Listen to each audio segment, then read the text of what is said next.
I've never seen it this high, and it's a bit scary, said Long Long. Said the first floor of his apartment building was already submerged, along with cars on the street.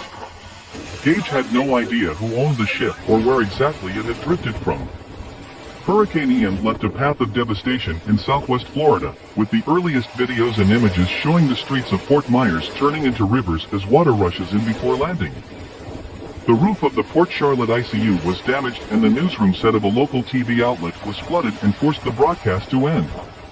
In Port Charlotte, along Florida's Gulf Coast, storm surge flooded a hospital's lower-level emergency room even as strong winds tore through the roof of its intensive care unit, according to a doctor who worked there. Water gushed into the ICU, forcing staff to evacuate the hospital's sickest patients, some of whom were on ventilators, to other floors, said Dr. Birgit Bodine of HCA Florida Fawcett Hospital. The staff member used towels and plastic trash cans to try to clean up the drenched dirt. As long as our patients are doing well and no one has died or had a poor outcome, that's all that matters, says Bodine. The medium-sized hospital has 4 floors, but patients are forced to only 2 because of the damage. Bodine planned to spend the night there just in case people injured by the storm arrived needing help. He said the worst wave was behind them and the water level was slowly dropping. This is without a doubt the strongest hurricane in Southwest Florida history. Stay strong, we're almost through it. I think of all of you. We will rebuild the community we know and love. Law enforcement officials near Fort Myers received calls from people trapped in flooded homes or from concerned relatives.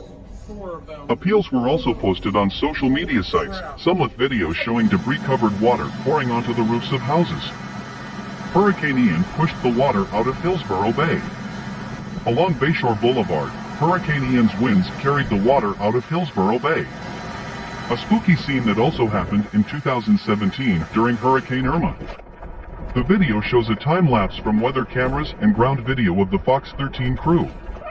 Brittany Haler, a journalist in Pittsburgh, contacted rescuers about her mother in North Fort Myers, whose house was submerged in 1.5 meters of water. We don't know when the water will recede. We didn't know how they were going to leave. Their car was destroyed, and his only way out was by boat. The vast stretch of coastline from Naples to Sarasota appears badly affected by the brown waves crashing against roads, cars and houses as terrified residents seek shelter. The storm was so big that nearly the entire state faced warnings about its possible impact, with officials fearing inland flooding that extended up to 2 feet in some areas and more storm surge along Florida's Atlantic coast on Thursday, when Ian is expected to cut diagonally into the peninsula and is expected to move offshore around Daytona Beach on Thursday evening, before turning north towards Georgia and South Carolina. The storm first made landfall on the barrier island of Cayo Costa, west of Fort Myers, and then on land near Punta Gorda, about 25 miles north of Fort Myers. The wind was so strong at Robert Goodman's house in the Gulf Harbor area of Fort Myers that he and his son-in-law had to physically hold on to their sliding door to hold it in place. He was under mandatory evacuation orders but decided to stay at his home. Lilia Catani, 40, rode the storm with her husband and their 2 toddlers in South Fort Myers, in another area under mandatory evacuation orders. Water came in through the front door, he said, and was also blown in through their second-floor window. We have tried to do everything we can to keep the kids entertained and not let them see how scared we are when the storm hits. Later in the afternoon, Catani said via text that her and her husband's car had literally sunk in their garage. It's the ocean all around us. Video shows storm surges on Fort Myers Beach reaching almost to the roofs of some 1-story houses, with streets turning into rivers. To the west, a large swath of the barrier island of Sanibel also appeared to be underwater. Forecasters are projecting up to 18 feet of storm surge in some areas, though DeSantis says it may peak at 12 feet. The water level in Naples reaches more than 6 feet above normal high tide. The most vulnerable communities above and below the Gulf Coast are already under evacuation orders that many are watching.